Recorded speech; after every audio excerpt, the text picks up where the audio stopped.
많은 조정을 거치는 동안 고전적 초심리학의 육동 개념은 마치 이상한 나라의 앨리스에 나오는 채셔 고양이처럼 미소만 남고 실체는 사라진 공허한 것이 되어버렸다. 그것은 육동 모델을 지지하는 이론가들에게 임상 중심의 대상관계 이론과 이론 중심의 육동 이론의 간격을 메워야 하는 과제를 남겨주었다. 최근에는 두 모델을 혼합하는 새로운 접근 방식이 등장했다. 여기서 지금 보고 있는 것은 하인스 코어과 조셉 샌들러의 혼합 전략을 주창한 두 이론가로 보고 있죠. 그래서 오늘은 이 두 이론가 중에 하인스 코어에 대한 전반적인 검토를 할 텐데, 우리가 하인스 코어는 저희가 그때 두 시메스터 정도 충실하게 했기 때문에 여러분들이 다 아는 내용이에요. 아는 내용이지만 전체적으로 이렇게 짧은 시간에 종합해서 보는 것도 어떻게 되면 우리의 공부한 것을 회상할 수 있게 하는 좋은 계기일 것 같아요. 그래서 어쩌면 우리가 나무를 보던 걸 이제 숲을 또 오늘 보는 시간을 갖게 됐어요. 우리 가면서 얘기하죠. 네, 하인스 코어. 하인스 코어는 혼합적 접근을 추구한 가장 영향력 있는 이론가이다. 정신분석 치료가 불가능하다고 여겨지던 심각한 장애를 가진 환자들의 치료법에 관심을 가지게 되었다. 1971년에 출간된 자기의 분석에서 그는 자기입적 성격 장애가 발달 과정에서 생긴 문제로부터 비롯된 진단적 실체라고 말했다. 코어는 정신분석을 통해 이 환자들이 치료될 수 있다고 주장함으로써 고전적 전통과 다른 입장을 취했다.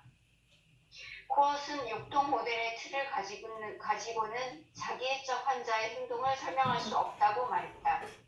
그는 자신의 첫 번째 저서에서 제시한 접근을 자기심리학이라고 명명하면서 그 접근이 단순히 고전적 이론을 수정한 것이 아니라 전혀 새로운 이론체계라고 주장했다. 코어시 자기심리하고 말한 인간 경험에 대한 전망은 관계구조 모델의 원리를 바탕으로 하고 있다. 그것은 위니캇, 페어베언 등의 대인관계적 이론가들에 의해 발달된 접근 방식과 매우 유사하다. 코어시 고전적인 육동 개념을 그 자체로서 유지하고자 했기 때문이다. 그는 육동 이론을 제거하는 대신 그의 새로운 이론으로 보완하고자 했다. 자기심리학.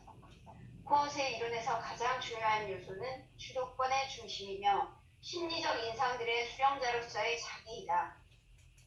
코어는 고정적인 육동 모델 이론에서 원본능, 자아, 초자아라는 구조들이 담당하는 기능을 자기에게 부여한다. 따라서 그의 이론에서 자기 개념이 차지하는 이론적 지위는 하트만이나 제이콥스의 연구에서의 그것과는 다르다. 자기는 더 이상 표상 또는 자아의 활동에 따른 산물이 아니며 그 자체가 적극적인 대리자이다. 따라서 자기는 기존의 이론에서보다 더 큰 이론적 비중을 차지한다. 제이콥슨에게 있어서 자기는 대인관계적 교류에서 비롯되며 일생에 걸쳐서 개인과 대상세계 사이의 교류를 매개한다. 이 점은 코어에게도 마찬가지다. 그녀가 자기를 표상으로 이해하며 자기보다는 고전적 구조의 기능을 강조한다는 점에 있다. 반면에 코어는 자기에게 기능적 역할을 부여하며 자기의 관계적 기원을 이론의 핵심으로 끌어온다. 코어에게 있어서 아동은 공감적이고 반응적인 인간 환경 안으로 태어난다. 생존에 산소가 필수적인 것처럼 아동의 심리적 생존을 위해서는 타자와의 관계가 필수적이다. 이와의 자기는 시간 속에서 지속될 수 있는 구조나 연속성을 갖고 있지 않기 때문에 홀로 설 수 없다. 안정된 자기를 확립하기 위해서는 아동으로 하여금 자기의 응집성, 항상성, 활력성을 느낄 수 있게 도와주는 타자가 필요하다. 코어는 유아의 관점에서 볼 때 아직 자기로부터 분화되지 않은 이러한 대상을 자기 대상이라고 부른다. 자기 대상은 한 사람이 성숙하면 스스로 담당하게 될 그의 정신구조의 기능을 유아 시절에 대신 맡아주는 사람을 말한다. 코어는 그 사실을 다음과 같이 설명한다. 아동의 초기 정신은 자기 대상의 발달된 정신 조직과 융합된다. 그렇게 해서 아동은 자기 대상의 감정 상태를 경험한다. 코엇에 의하면 아동은 자기애적 욕구에 따라 자기 대상과의 관계에서 두 가지를 요구한다. 첫째, 유아는 자신의 발전해가는 능력을 드러내고 그것에 대해 칭찬받고자 한다. 코엇은 이것을 유아의 건강한 전능감과 과대주의의 표현으로 보았다.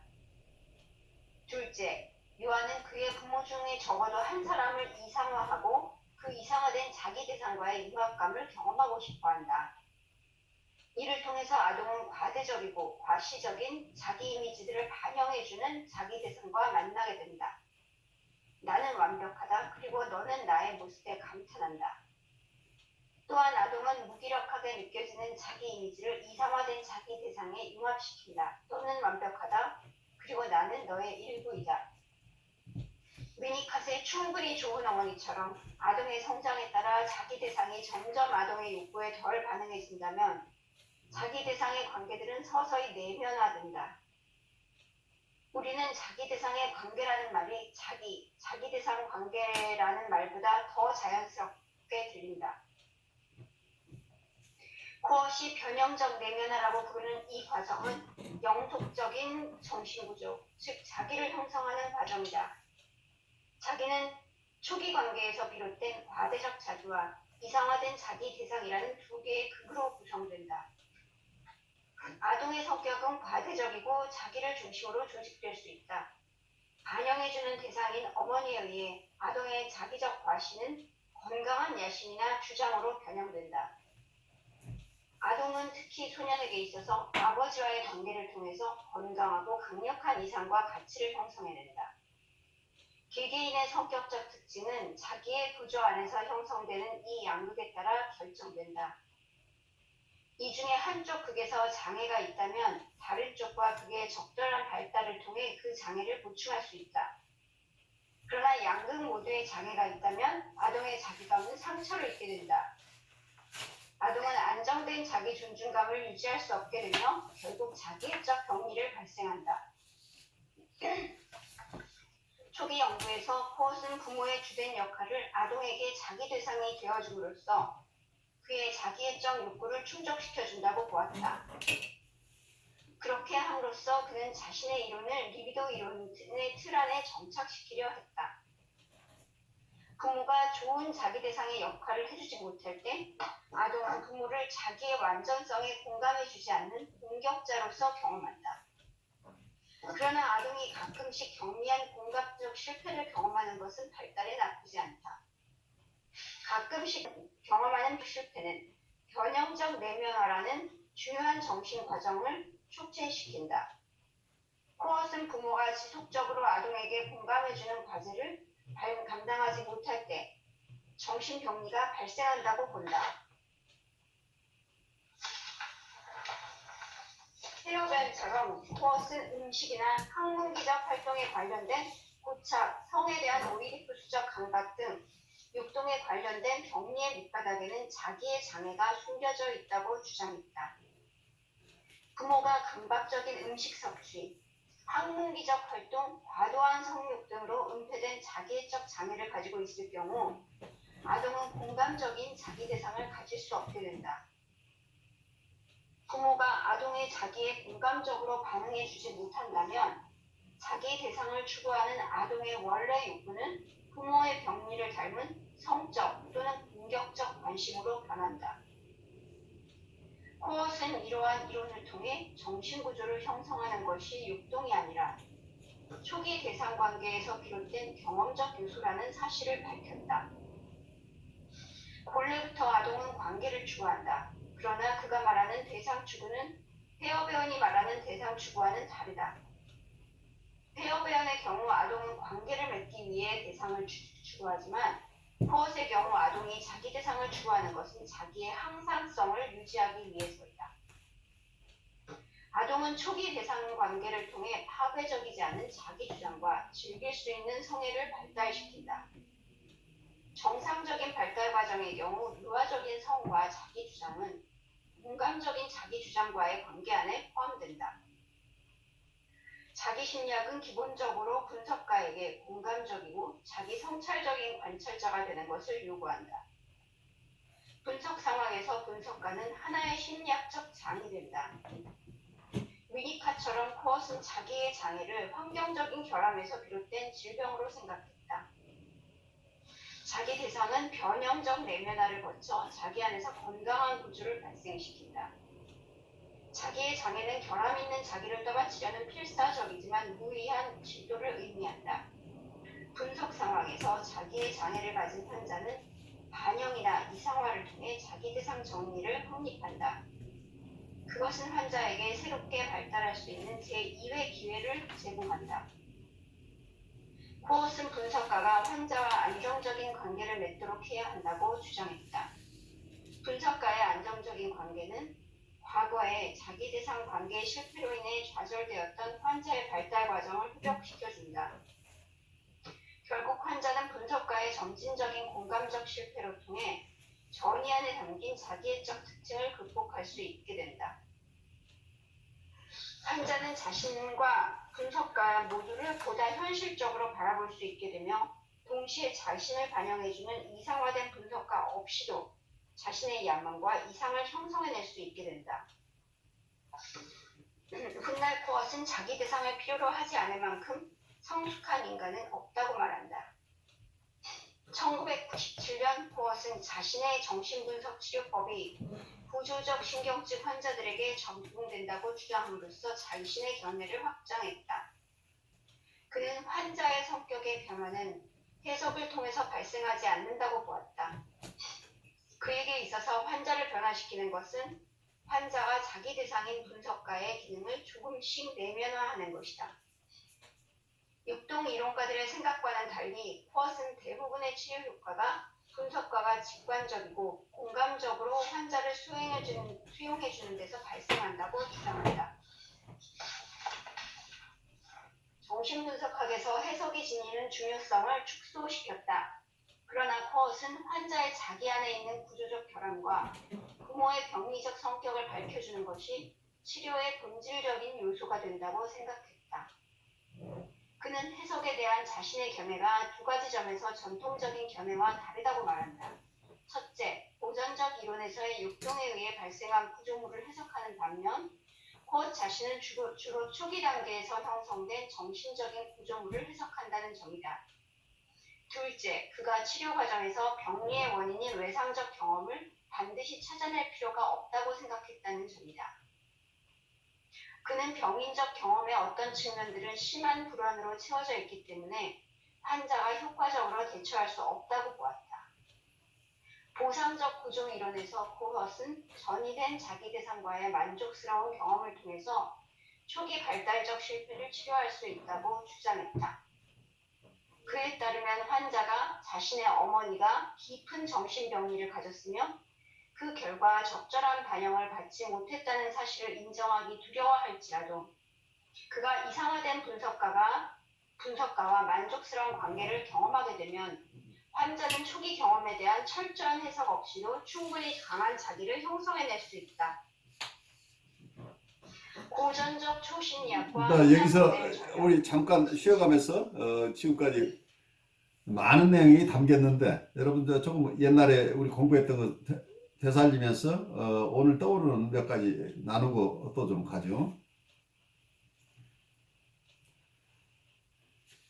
굉장히 많은 내용이 여기 요약돼서 우리가 얘기를 들었는데 여기서 여러분에게 지금 남는 건 어떤 것인지 조금 나누시죠.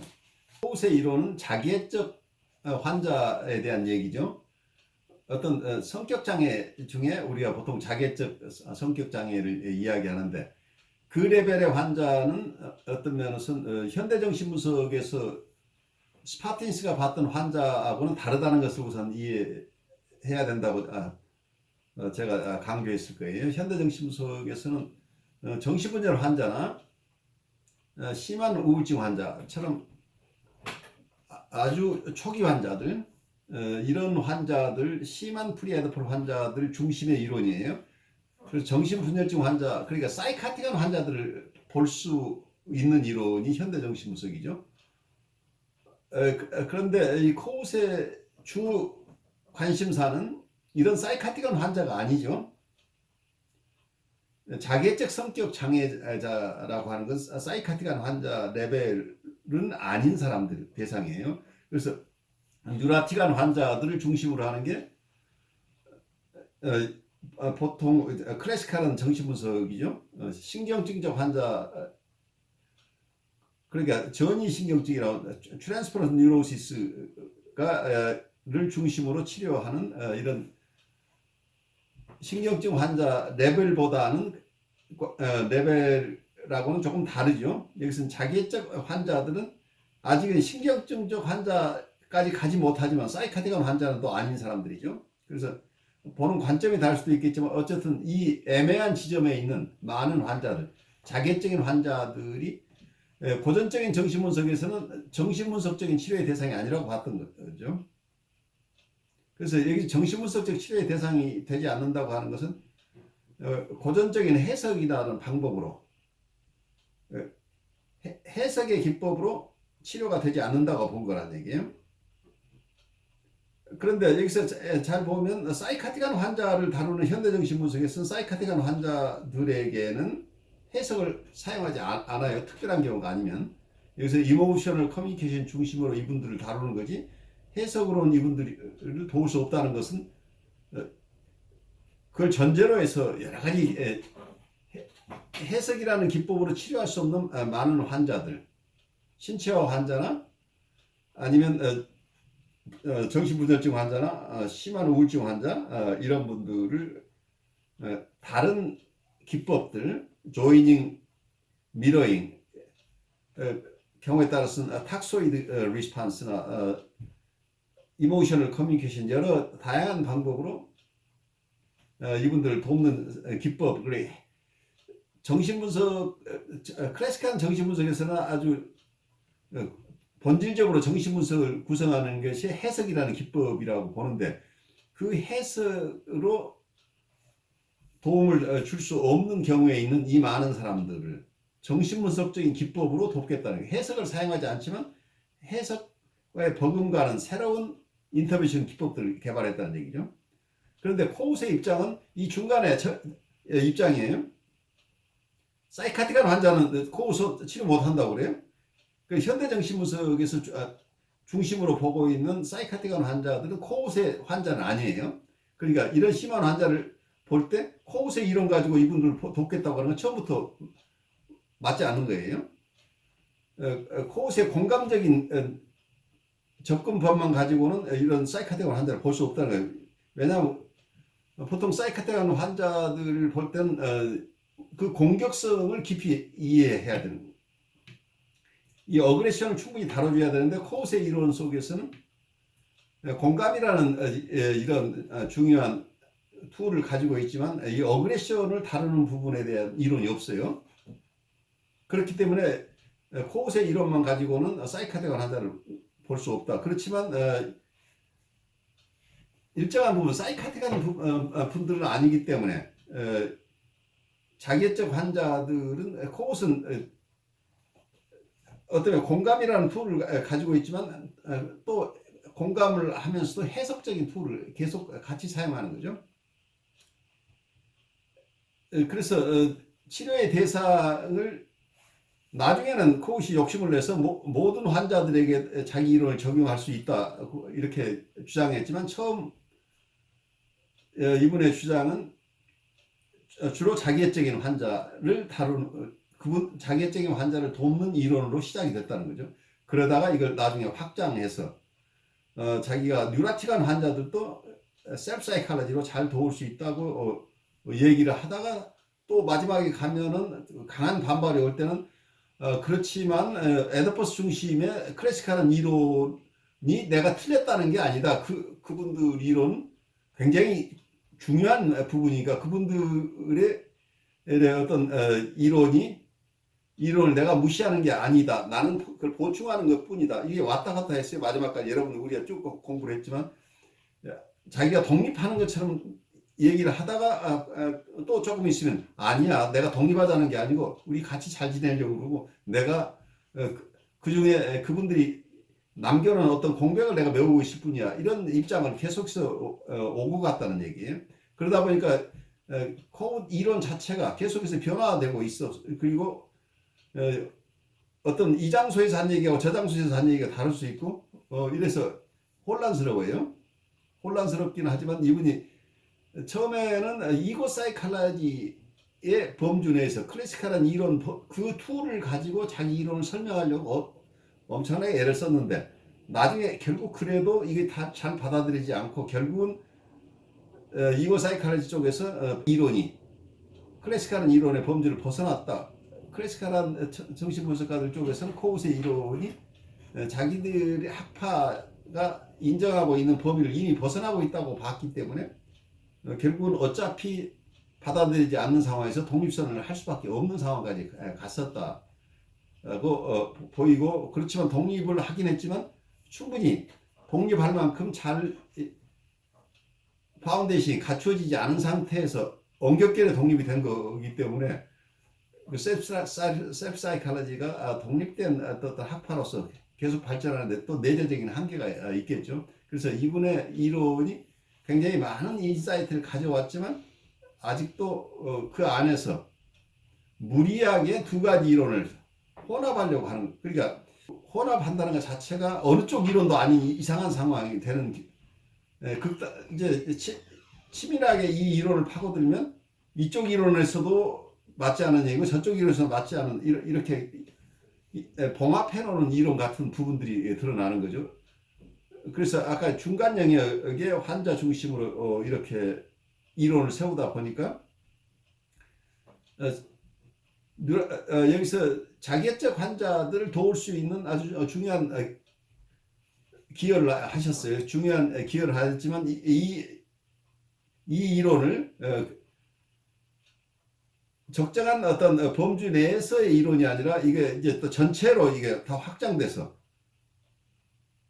공감이라는 자기 이론 이걸 가지고 전체 정신분석 영역 전체를 다 자기 셀프 사이칼러지가 기존의 이론 모두를 대체할 수 있을 것 같은 이런 또 과대적인 자기가 이게 나중에 드러난 거죠.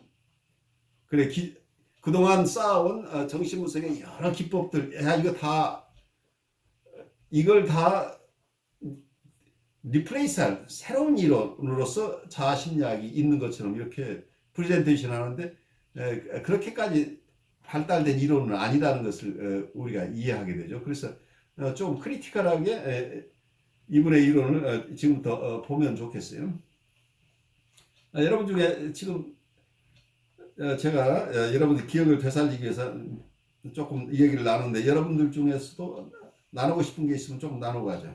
잊어버렸다가 오늘 보면서 또 생각나는 게 이상화된 분석가와의 만족스러운 관계를 경험하게 되면 하니까 거기서 다 걸리니까 과연 그런 게 있을 수 있을까 하는 생각도 들고 그 말하자면 병리적인 상태가 되었다면 자기 대상이 문제가 되었기 때문에 그런 상황이 됐다면 수용한다고 하는데 자기 대상이 되어줘야 되는 거 아니겠습니까? 그러나 그러면은 그 시간과 노력이 얼마나 오래 걸릴까 하는 그런 좀 뭐랄까 좀 막연해지고 암담해지는. 그러니까 문제는 시간과 노력을 투하해서 정말 효과가 있으면 좋은데 자기 대상만 되어줘 가지고 나을 것인가, 이상화된 자기 대상에 머물러 있어 가지고 정말 치료 효과가 있을 것인가 하는 의문을 또 가질 수 있겠죠. 그러니까 게다가 그 어린 시절의 자기 대상하고 병리적이든지 간에 정상적이든 간에 성장한 뒤에 만나게 된 대상과는 분명히 많은 차이가 있고 이미 자기 안에 고착화된 것도 있기 때문에 그 상담자가 치료자가 자기 대상으로서 역할을 해준다 할지라도 그 갇혀있는 틀을 깨는 것이 과연 가능한가 하는 의문들이 이제 생기는 거죠. 그래서 임상적인 의문도 나오는 거죠. 이론적인 의문도 있지만 클리니컬한 쪽에서 정말 코우시 얘기하는 대로 이런 이상적인 대상이 되어준다고 해서 정말 치료가 될 것이냐 하는 또 의문을 가질 수 있죠. 치료에는 여러 가지 요인이 필요할 텐데 이렇게 단순화된 이론 가지고 가능하겠느냐는 얘기. 근데 저는 이 코어스의 그 그 의견에는 정말 저도 공감하거든요. 제가 임상 치료자가 돼본 적은 별로 없지만 그 과정이 얼마나 길고 험난하고 특히 이상적으로 진행이 될 건가 하는 면에서는 굉장히 의문을 가지고 있는데 또 한편으로는 이 분석을 한다는 것이 저희가 봤을 때 어떤 자기애적 성향을 갖고 있다든가 어떤 이런 신경적인 약간 문제를 가지고 있는 사람 중에 조금이라도 분석의 요소를 받아들 지탱하지 못하는 사람들을 더 많이 본 거예요. 그렇죠. 그러니까 신경질적인 어떤 측면이 있다는 것 자체가 자기의 어떤 단점이나 어떤 과거를 돌아보기가 힘든 사람들 같이 느껴지더라고요. 특히 자기애적인 사람은 조금만 건드려도 정말 화를 할 것 같은. 그래서 이 꽃의 말이 엄청나게 추상적이고 이상화된 말임에도 불구하고 어떻게 할 건가 분석을 해가지고 정말 외과 의사가 수술을 하듯이 할 건가 그러지 못한다는 뭐 여러 가지 생각이 들어요. 그 부분 충분히 공감해 가요. 근데 정말 내담자 중에는 분석적인 접근이 먹히지 않는 분들이 충분히 있어요. 근데 그분들을 돕는 과정이, 돕는 기법이 계속해서 이상적인 대상이 되어주는 것이 이분들을 안정시키는 것이냐, 아니면 다른 기법이 더 주요하냐는, 그 해석적인 접근을 견뎌내지 못하는 분들이 있다는 것은 명확하다는 얘기예요. 그래서 여기서 자기애적 성격 장애인 분들도 있고, 그리고 신체화 장애나 아니면 심한 분열증을 가지신 분이나 심한 우울증을 가지신 분들, 이런 분들 많은 경우에 분석적인 접근 가지고는 잘 안 되는 거죠. 그렇지만 이분들을 도와주는 기법이 이성화된 자기라는 모습으로 계속 있는 것이 좋은 것이냐, 아니면 이분들을 해석적인 접근을 하지 않지만 이분들이 안전하게 어떤 정서든 표현할 수 있도록 도와주는 기법은 코우스의 기법 이외에도 다른 기법들도 있다는 얘기죠. 그래서 이제 임상적인 의무를 우리가 가질 수 있다는 거죠. 그리고 특히 코우스의 접근법 중에는 어그레션을 다루지 않기 때문에 그 부분에 굉장히 한계점으로 느껴지는데, 어떨 때는 이분들이 원하는 따뜻한 대상이 되어줘야 되겠지만 어떤 분들은 지나치게 따뜻한 대상만 계속 도와주는, 그리고 이상적인 대상만 도와줘서 이분들이 정말 도움을 받지 못하는 경우도 있다는, 이분들이 엄청나게 어떤 경우는 어그레션이 많은 분들은 자기의 공격성을 한 번도 사람들에게 드러내보지도 못하고 드러냈다가는 큰 경을 친 것 때문에 계속해서 이게 셀프어택으로 가는 패턴을 가지고 있는 사람도 있는데, 이런 분들, 그리고 굉장한 과대자기를 가지고 있다고 하지만 사실은 과대자기를 가진 사람은 굉장한 두려움을 가지고 있죠. 그리고 피해가 있기 때문에 또 한쪽에서는 어그레션도 억압되어 있는 거잖아요.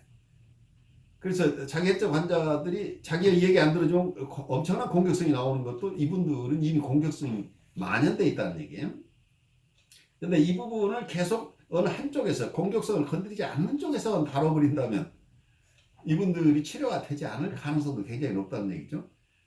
계속해서 오냐오냐 하는 이런 대상하고만 잘 지낸다고 한다면 이 사람들이 언제 이걸 빠져나오느냐는 어려움이 있죠. 어떤 면에서는 안전하게 자기의 지금 공격성들을 언어로 표출할 수 있도록 도와주는 기법이 많은 사람에게 도움을 줄 수 있는 가능성이 있다는 게, 이게 현대정신분석에서 보는 견해예요. 현대정신분석에서는 우선적으로 공격성, 많은 분들이 공격성을 드러내지 않고 있지만 공격성이 근원적인 팩터이기 때문에 우리가 너무 파서티브 트랜스퍼런스 중심으로 네거티브 트랜스퍼런스를 두려워했던 프로이드도 네거티브 트랜스퍼런스를 두려워했어요. 그래서 프로이드가 사이카틱한 환자에 대한 얘기, 치료가 안 된다고 봤던 부분이기도 한데, 긍정적인 전이에 의존해서 계속 힘든 분들을 돌보려고 하니까 부정적인 전이가 일어나면 부정적인 전이가 심하게 일어나는 분들은 어쩌면 치료에 필요한 긍정적인 전이가 일어나지 않는 분이라는 입장에서 전이가 안 일어난다고 봐버린 거죠. 그래서 부정적인 전이가 있는 분들은 정신분석적인 치료의 대상이 아니라고 아예 제껴놨던 거죠. 그래서 우리가 환자층이 각각 다양한데 어떤 게 불가피하게 우리는 이게 이론적으로 어느 레벨이냐 하고 정교하게 다룰 수는 없지만 많은 분들이 배드 아브젝트하고 굿 아브젝트가 분열된 상태를 가지고 있다는 얘기예요. 근데 그래서 어쩌면 뉴라틱한 환자나 건강한 사람도 경우에 따라서는 이 굿 아브젝트, 배드 아브젝트가 나타나요. 퇴행이 일어나면 저 사람 나빠, 이 사람 좋아 하는 이분법적인 어떤 접근들이 항상 있는데 우리가 비혼 얘기에서 보는 게 양안적인 시각이라는 얘기를 하고 있죠. 어떤 때는 우리가 PS 포지션과 D 포지션, 그래서 PS 포지션을 우리말로 뭐라고 그러죠? 우울적 자리하고 하나는 편집분열적 자리. 편집분열적 자리하고 우울적 자리가 한 사람한테 함께 같이 있다고 보면은 어느 시점에서 어느 사람도 이게 다 우울적 자리에 계속 머물러 있는 사람은 없다는 얘기예요. 그러면 이 두 가지가 항상 같이 있다고 한다면은 우리는 조금 다양한 기법을 사용할 수밖에 없는 거죠. PS 포지션에 있을 때하고 우울적 자리에 있을 때 여러 경우들이 있는데 그래서 이분이 조금 우울적 자리에 와 있을 때는 해석적인 기법으로 이분들을 도와줄 수 있지만 그 지점에 같은 인격 내에서 상황에 따라서 이분이 서 있는 포지션이 달라진다는 거예요. 그 편집분열적 자리에 가 있을 때는 그 입장에 있는 어쩌면 사이카틱한 사람들에게 적용하는 이모셔널 커뮤니케이션이나 조이닝 기법이나 이런 쪽에서 이분들을 도와줘야 돼요. 그러니까 여러분 건강한 사람들도 마찬가지예요. 항상 이 사람은 내가 이분을 위해서 좋은 얘기를 하고 당신은 이렇게 했으면 참 좋겠어라고 얘기를 우리 특히 교회에서 많이 하죠. 당신은 이것만 고치면 참 좋을 것 같아. 당신 참 좋은데 이거 부족해라고 항상 계속 지적해주고 싶어하는 사람들이 어디 가도 있는데 그 얘기를 어떤 사람은 같은 사람이지만 어느 날은 이거 고맙습니다. 정말 그 얘기 들으니까 나 그렇게 좀 내가 그렇게 말씀대로 한다면 참 저한테도 좋고 내 가족에도 좋겠네요라고 얘기가 잘 듣는 경우 날도 있는데 어느 날 같은 얘기를 했는데 그날은 당신이 뭔데 나한테 시비하느냐고 오히려 강한 공격성으로 이렇게 대받아 칠 수도 있어요. 그러니까 같은 대상이지만 우리가 너무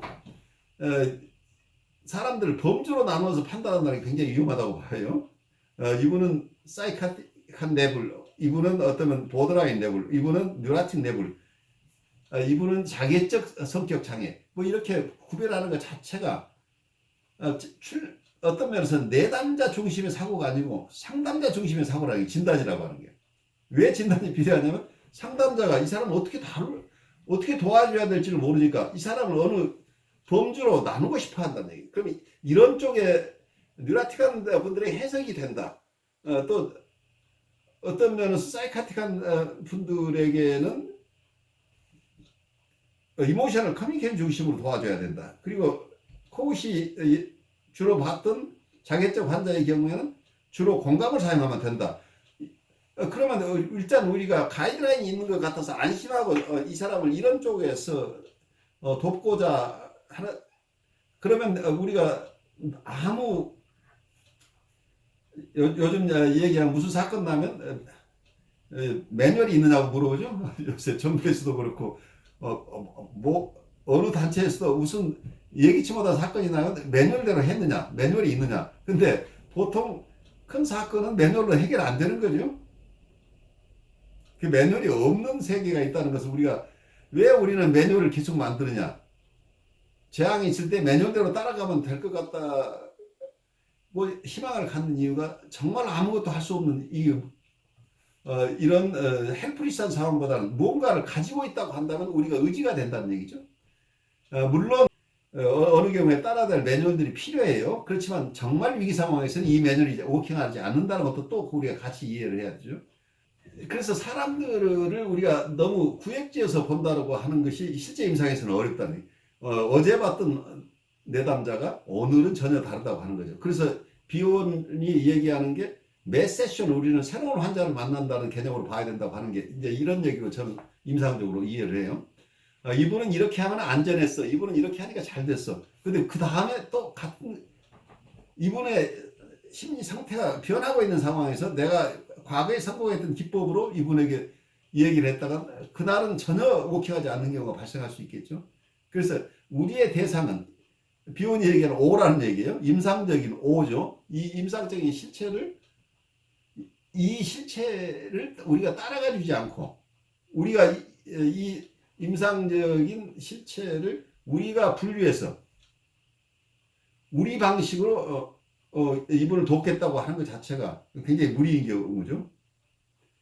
그래서 이런 이론적인 다양한 얘기들, 코드 얘기도 있고, 혼합 기법도 있고, 역동 중심의 이론도 있고, 관계 중심의 이론도 있지만, 어쩌면 이 모든 것들이 일리가 있지만, 구체적인 임상에서 이 사람을 어떻게 볼 것인가는, 이게 어떤 면에서는 우리의 오를 만나야 되고, 그리고 임상가의 오를 만난다는 임상가의 임상가가 자기 안에 무의식을 만나야 치료를 할 수 있다는 얘기. 내담자, 우리가 알 수 없는 미지수인, 우리가 예측하지만 한계가 있는, 계속해서 변화하거나 오라고 하는 이 실체, 우리가 만나는 이 내담자는 우리가 마음대로 컨트롤할 수 있는 대상이 아니고, 이분은 계속해서 변하고 있는 실체라는 얘기. 그렇다면 이분을 이해하는 것은 결국 나도 내 안에 있는 나를 나도 모르죠. 내가 이분을 만나는 과정 속에서 내 안에 건드려진 어떤 것들, 이분을 만나면서 내 안에 어떤 이론의 틀도 마찬가지, 내 안에 많은 이론들이 우리한테 있다고 한다면 그 이론 중에 이분을 보는데 어떤 이론이 이분에 적합한 이론인지 알 수 없는데 이분을 만나는 과정 속에서 내가 배드 브레스트가 된 것 같은 어떤 느낌이 계속 온다고 한다면 이미 내 무의식 속에 있는 어떤 여러 가지 이론의 틀 중에 이 클라인의 어떤 그 개념이 이 사람을 보는 나에게 자꾸 건드려지고 있다고 한다면 정말 실체가 없는 것 같은데 이게 하나의 이미 내 무의식에 녹아있는 여러 이론들 중에 내가 잘 알 수 없는 이 대상의 무의식과 만나면서 내 안에 있는 이 경험들이 같이 만나고 있다는 거죠. 그렇다고 한다면 이분은 이때 내 안에 떠오르는 것, 이건 내가 생각해낸 게 아니고 내 안에 어떤 이론의 틀이 떠올랐다고 한다면 이건 이 무의식계의 교류가 나의 오와 상대방의 오가 교류하고 있는 부분일 수도 있다. 이런 개념들을 쓰는데 어쨌든 이걸 말로 하긴 굉장히 어려워요. 오라는 개념. 근데 오라는 개념이 어려운 이유가 우리가 모르는 실체, 여러분들이 우리가 아무리 알려고 해도 알 수 없는 대상을 신비한 대상이라고 그러죠. 그래서 어쩌면 여러분 이제 하느님은 신비라고 얘기를 하죠. 근데 비원식으로 얘기를 하자면 여러분이 만나는 내담자도 아무리 알려고 해도 알 수 없으면 이게 또 신비죠. 그래서 결국 신비를 만난다는 개념으로 우리가 이해를 하면 어떨까 싶어요. 신비한 대상을 만나는 관계, 이 속에서 우리가 임상이 진행되기 때문에 우리가 함부로 기존의 틀만 가지고 만날 수 없다는 거죠. 그래서 우리의 이론들이 우리의 무의식 레벨에 내려가 있어야 쓸 수 있다는 얘기가 그 얘기예요. 우리가 어떤 이론의 틀로 이 사람을 보는 게 아니고 이 사람을 보는 과정 속에서 내 안에 있는 내 무의식 속에 녹아있는 어떤 이론의 틀이 살아나서 내게 어쩌면 내 안에서 내가 원하는 시기나 내가 원하는 방법, 내가 처음 기획했던 이론이 아니고 내 안에서 떠오르는 생각이라고 한다면 그것 자체가 어쩌면 내 안에 있는 내가 모르는 하지만 이게 필연적으로 지금 이 내담자가 가지고 있는 어떤 정서나 생각과 매치되는 것일 것이다 하는 거죠. 그래서 이런 떠오름을 통해서 결국 내담자를 이해하게 된다는 이게 어떤 다른 쪽에서 얘기하면 역전이 얘기죠. 우리에게 오는 온갖 정서들이 결국 내담자의 정서하고 연결된다고 하는 것들이죠. 그래요. 우리가 얘기를 하다 보면 끝이 없는데 또 좀 가면서 얘기를 하죠. 네. 고전적 투신력과 혼합 모델 전략. 코엇은 계속해서 변화하는 이론가였다. 중요한 문제에 대한 그의 입장은 계속해서 변했다. 이러한 변화는 그가 혁신적인 관계 구조 이론과 전통적인 역동 구조 이론을 결합시키려는 계속적인 노력의 산물이었다. 1971년 그는 리비도 에너지를 자기애적 리비도와 대상 리비도라는 독립적 두 개의 영역으로 구분함으로써 역동 이론 안에 자신의 새로운 임상적 및 이론적 사고를 도입했다. 코엇에 따르면 대상 리비도는 대상 사람으로 발달하고 자기애적 리비도는 건강한 자기애로 발달한다. 코엇의 혁신적인 면모는 자기애적 리비도 개념에서 잘 드러난다. 그는 자기애적 리비도가 초기 자기 대상 관계를 결정한다고 보았다. 아동의 자기는 부모와의 교류를 통해서 성장한다. 아동은 부모와의 관계를 통해서 육동의 만족을 얻을 뿐만 아니라 부모와의 상호작용의 특별한 형태를 확립하고 변형시킨다. 자기의 장애는 자기애적인 리비도 발달에 문제가 있을 때 발생한다. 이때 대상 리비도는 육동에서 발생한 충동들이 작용하는 별도의 영역 안에 보존된다. 그는 오이디푸스적 문제는 자기의 발달 이후에 나타난다고 주장했다. 그는 음직적인 자기의 발달은 고전적 이론에서 말하는 오이디푸스적 경험의 바탕이 된다고 말했다. 오이디푸스적 문제에서 자기는 별다른 임상적, 이론적 의미를 갖지 못하기 때문에 자기의 중요성은 무시될 수밖에 없었다. 여기서 우리말로 자기라고 하면 우리가 잘 안 들어요. 항상 자기를 셀프라고 이렇게 이해를 해야 여러분들 이해가 돼요. 코엇은 역동 이론을 유지하면서 역동 모델과 관계 모델을 서로 다른 발달 단계에 적용시켰다. 말로는 분리개별화, 코엇의 자기 대상 관계와 유사한 분리개별화 과정에서 발생한 초기 정신병리와 성적 및 공격적 역동과 그 방어, 오이디푸스적 신경증에 의해 발생한 후기 정신병리를 구분했다. 코엇의 이론은 역동 모델의 조정 이론보다 고전적 역동 이론에 더 가깝다. 그는 역동과 그것에 대한 방어가 아동의 후기 발달에서 결정적인 측면이라고 생각했다. 자기 대상과의 관계에 의해서 형성된 자기는 단지 초기 발달 단계에서만 중요성을 가질 뿐이다. 말러나 컴버그와는 달리 코엇은 역동을 초기 단계에서 발생한 것으로 보지 않았다. 코엇은 자기의 형성을 대상 리비도 발달의 선행 조건으로 보았다. 다른 이론에 비해 이 당시 코엇의 이론은 두 발달 단계 사이에 커다란 불리한 속성을 가지고 있었다. 그는 관계적 개념을 자기애적 리비도에 연결시키고 역동 이론의 개념을 대상 리비도에 연결시켰다. 때문에 그의 이론은 내적인 통일성을 갖지 못했다. 한편으로 그는 자기 대상으로부터 분리와 내면화를 통해 자기가 발달한다고 주장했으며 다른 한편으로 역동 이론에 따라 자기가 처음부터 대상에게 성적 및 공격적 충동을 집중시킨다고 주장했다. 자기가 대상에게 본능적 충동을 집중시킨다는 이러한 견해는 그의 이론에서 대상이 이미 자기와 분리된 상태로 존재한다는 사실을 드러내준다. 이 시기에 코엇은 관계적 맥락 안에서 자기애적 리비도와 대상 리비도가 상호작용하는 방식을 설명할 수 없었다. 그가 자기애적 장애와 본능적 갈등에서 발생한 구조적 신경증을 구별했던 것은 역동 이론의 몫으로 신경증의 영역을 남겨두려는 정치적인 목적 때문이었다. 그러나 이러한 진단상의 분류는 그의 자기 발달 이론과 모순된다. 여기서 잠깐 우리가 멈춰보면 이 이론 자체가 논리적인 귀결이 아니고 정치적인 배려라고 하는 거죠. 자기 이론이 적용될 쪽은 자기애적 환자를 볼 때 여기서 거기에 적용되는 이론이 자기애적 리비도다고 이렇게 보고 이걸로 일관되게 모든 사람을 설명하는 게 아니고 그러면 다른 환자층은 어떻게 할 것이냐 하는 쪽에서 대상 리비도라는 개념하고 자기애적 리비도라는 개념을 구별해서 클래식한 이론 쪽에서는 이 역동 이론을 수정하지 않고 사용할 수 있도록 하는 여지를 남겼다고 하는 거죠. 그래서 통일된 이론이 아니고 나는 어떤 자기애적 리비도와 대상 리비도 이 두 가지의 관계를 어떻게 설정할 거냐. 리비도가 원래 하나였는데 자기애적 리비도가 결국은 대상 리비도로 발전한다고 봤던 게 클래식한 이론인데 그게 아니고 자기애적 리비도하고 대상 리비도는 처음부터 다른 거야 라고 얘기가 되죠 지금.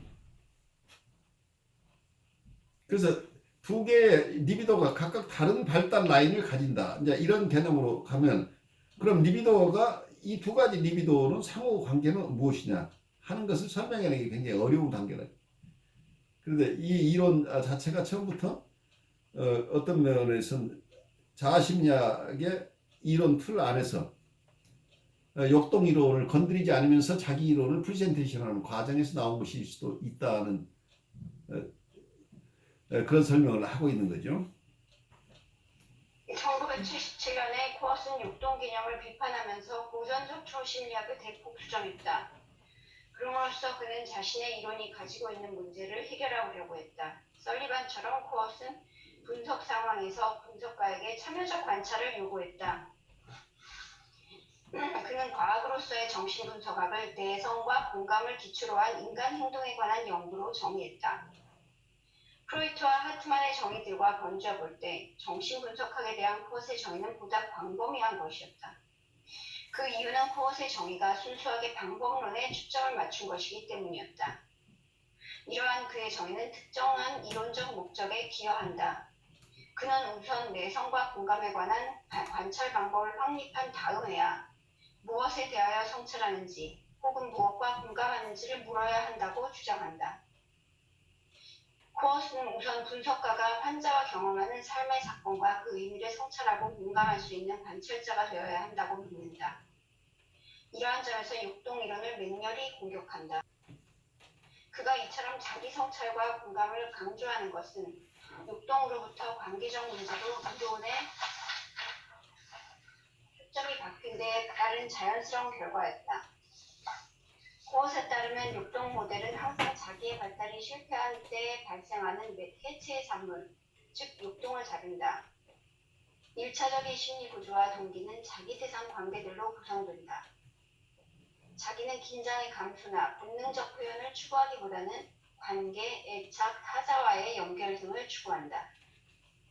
만약 자기 대상 관계에 심각한 상처가 발생한다면 1차적 심리 구조는 붕괴되어 순수한 쾌락 구조나 분노로 변질된다. 따라서 고전적 역동 이론은 심각한 정신병리로 인해 발생한 결과를 발달의 기본 요소로 본 셈이다. 후기에 가서 코엇은 보다 철저하게 역동 이론을 비판한다. 그는 건강한 오이디푸스적 경험이 기쁨을 포함한다고 주장한다. 이러한 기쁨은 아동이 새로운 능력을 갖게 되고 그 능력에 대한 자부심을 자기 대상과 함께 나누는 데서 비롯된다. 오이디푸스 시기가 강렬한 갈등과 살인적인 경쟁의식을 담고 있다는 고전적인 이론은 아동의 발달에 참여하지 못한 자기 대상의 실패를 반영하고 있다.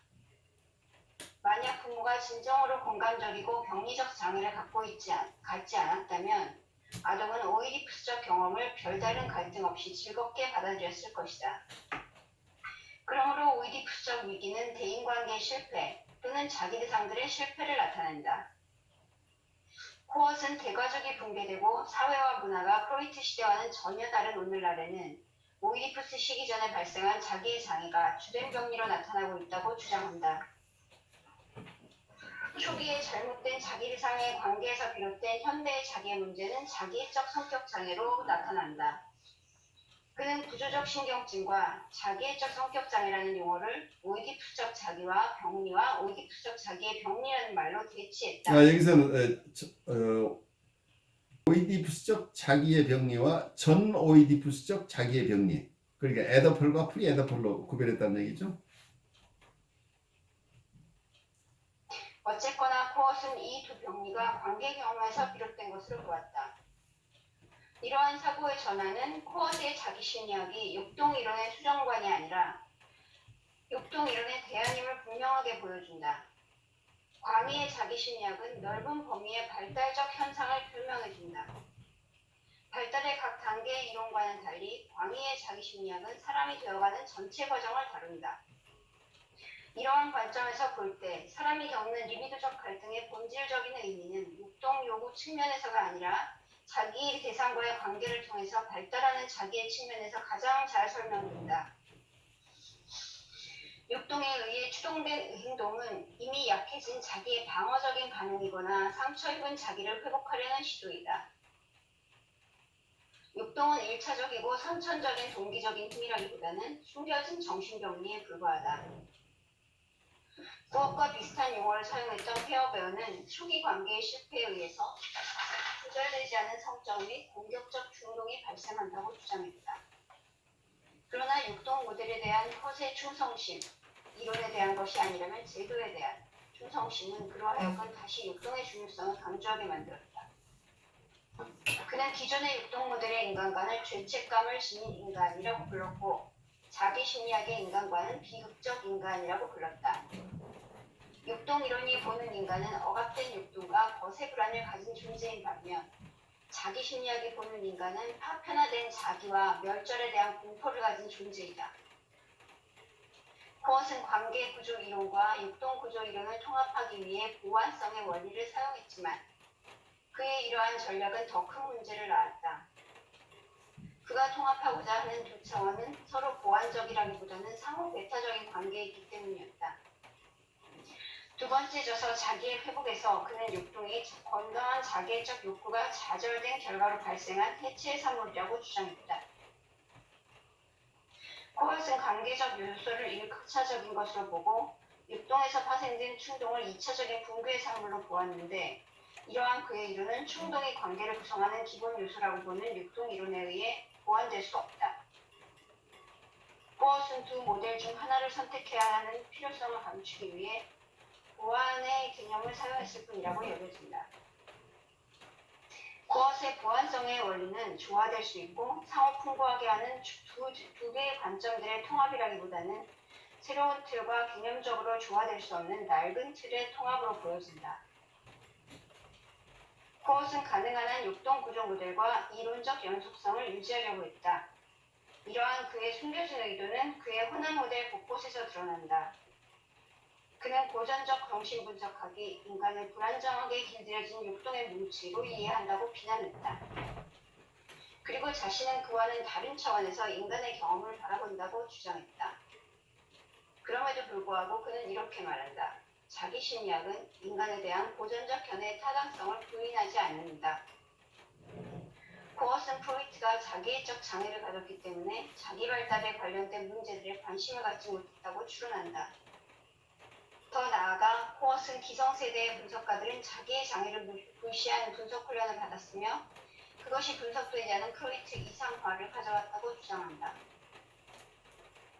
코엇의 모습은 마치 정신분석학파라는 환자를 상담실 소파에 눕혀놓은 채 한편으로는 이상화를 충족시키면서 한편으로는 얼마나 많은 판멸이 어느 순간에 주어지는 것이 최적인 것인가를 고민하는 모습과 비슷하다.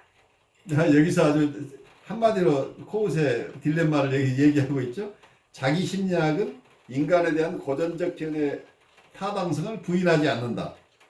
그런데 이 코웃이 마지막에 얘기한 것은 고전적 이론을 대체하는 대안적인 이론으로서의 자기 심리학을 마지막에 제시를 했죠.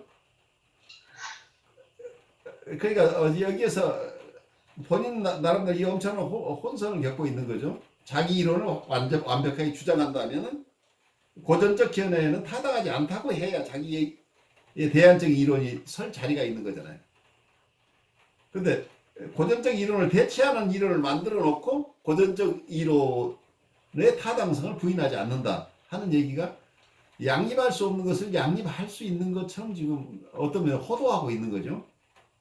그래서 혼합 이론이라고 했지만 사실은 만족스러운 이론이 되기 어려운 근원적인 한계를 가지고 있다는 얘기죠.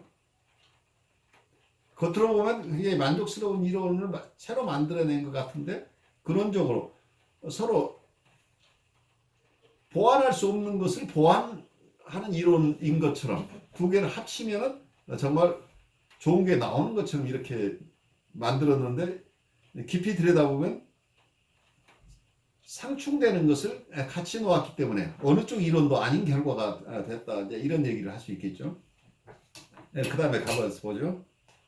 오늘 하는데 코어스 이론과 관점은 다른 관계 모델 이론가들에게 커다란 영향을 미쳤다. 자기의 인집성, 연속성, 본능성에 대한 그의 이론은 독창적일 뿐만 아니라 인상적으로도 매우 유용하다. 다른 관계 모델 이론가들과는 대조적으로 코어스는 본원적인 자아 심리학으로부터 물려받은 그의 이론적 기산 때문에 관계 그 자체보다 관계가 자기 경험에 미치는 영향을 받는다. 코어스에 따르면 분석가가 환자의 전이에서 나타나는 과대주의나 이상화를 받아들이지 못하는 것은 과시하고 싶고 이상화되고 싶다는 분석가 자신의 역전이 불안 때문이다.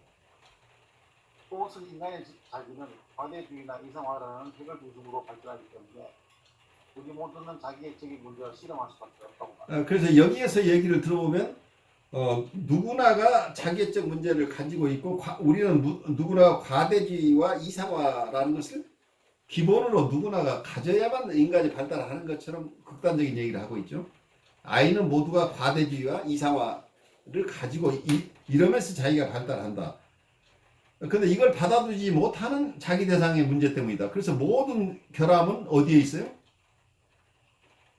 자기 대상, 적절한 자기 대상이 되어주지 못하는 대상이라는 얘기죠. 결국은 부모의 병리 때문에 아이는 문제가 생겼다. 이제 이런 극단적인 결론이 되겠죠. 이렇게 되면 아이에게는 아무 문제가 없고 이건 자기 대상에게 맡겨진 임무를 제대로 수행하지 못한 자기 대상의 문제다. 이제 이렇게 가는 거죠. 그래서 역동 이론을 가지고 있지만 실제로는 이 주장은 뭐예요? 극단적인 환경 이론이 됐죠. 이렇게 되면 코어시 주관적 자기라는 개념을 정신 역동 이론의 중심에 위치시킨 것은 이론적 증거는 아닐지 몰라도 다른 이론가들, 특히 클라인학파의 경향에 대해 균형 있는 관점을 제공하는 것입니다. 클라인학파는 추상적인 정신 역동원을 구체적인 구조와 과정인 것처럼 묘사하는 데 반해 코어스는 분석가가 환자의 주관적 경험 안으로 실감에 들어가는 것과 가능한 경험에 가까운 이론적 개념들은 사용하는 것의 중요성을 강조했다. 그에게 있어서 중요한 것은 환자의 증거를 이해하는 것이었다. 유니카스는 유아기의 정동성에 대해 언급했고 클라인도 아동이 소리 대상을 이상화한다고 주장했다. 그들과는 달리 코어스는 과대주의와 이상화가 정상적인 발달과 창조성에 미치는 영향을 받는다. 그는 부모의 양육 태도에 관심을 가졌고 변형적 내면화를 통해 아동이 어떻게 부모의 기능을 내면화했는지를 설명했다. 코어스 치료법은 치료 기법의 강조점을 해석으로부터 환자의 발달 과정에서 생략된 중요한 발달적 경험을 제공하는 것으로 전환시키는 데 투입되었다. 그는 유아의 과대주의와 이상화를 정상적인 발달 단계로 봄으로써 분석 상황에서 나타나는 전이를 새롭게 이해했다. 그는 전이를 해석을 통해 빨리 해결되어야 하는 표현적인 방어기제로 보지 않고 오히려 그것을 초기 발달 관계에서 실패했던 자기를 형성하는 새로운 기회로 생각했다. 그러나 코어스의 관계 모델 또한 몇 가지 문제점을 겪고 있었다. 그중 하나는 그가 자신의 이론이 고유와 상대인 것이라고 주장한 겁니다. 그의 이론은 다른 관계 모델 이론과 비슷한 점을 가지고 있다. 그러나 코어스는 이러한 유사성을 한 번도 공개적으로 인정한 게 있다. 이게 이제 코웃에 대한 처음 많은 학자들이 코웃을 적대시했던 이유예요.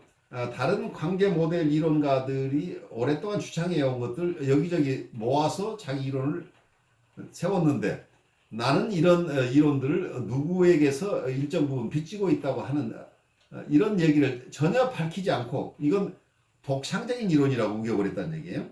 그래서 학자적인 자세를 놓쳤다고 하는 것 때문에 많은 비판을 받고 있죠. 근데 이 부분에 대해서는 위니캇도 마찬가지예요. 위니캇도 자기가 가져온 아주 좋은 아이디어들을 그 선배들이 가지고 있었던 동료나 선배들이 가지고 있던 것들을 거기에 적절하게 소스를 밝히지 않고 자기 이론으로 자기 영어로 바꾸어서 독창적인 것처럼 다 써버린 거죠. 그래서 위니캇이 어느 이런 비판 때문에 공개석상에서 자기가 공개 사과를 한 적이 있었던 것으로 기억이 돼요. 근데 이 비판이 이 두 훌륭한 정신분석가에게 공이 적용되는 거죠. 위니캇과 코우드에게. 그래서 어떤 면은 그 이전에 아주 귀중한 인사이트를 이분에게 전해줬던 사람들이 묻혀있다는 얘기예요. 이 사람들 이론 속에는. 유아의 양육자와 생후 초기의 관계에 대한 코업의 설명은 선일반의 이론과 매우 유사하다. 유아의 자기가 타고난 잠재력과 자기 대상이 갖는 기대의 상호작용에서 비롯된다는 코업의 견해는 부모가 아동 초기 발달과 인격화 과정에 영향을 미친다는 선일반의 이론을 용사시킵니다. 코업의 주장은 대인관계 학파와 페어베어, 위니캇, 건텍, 말러, 제이콥슨 등의 이론과 겹친다.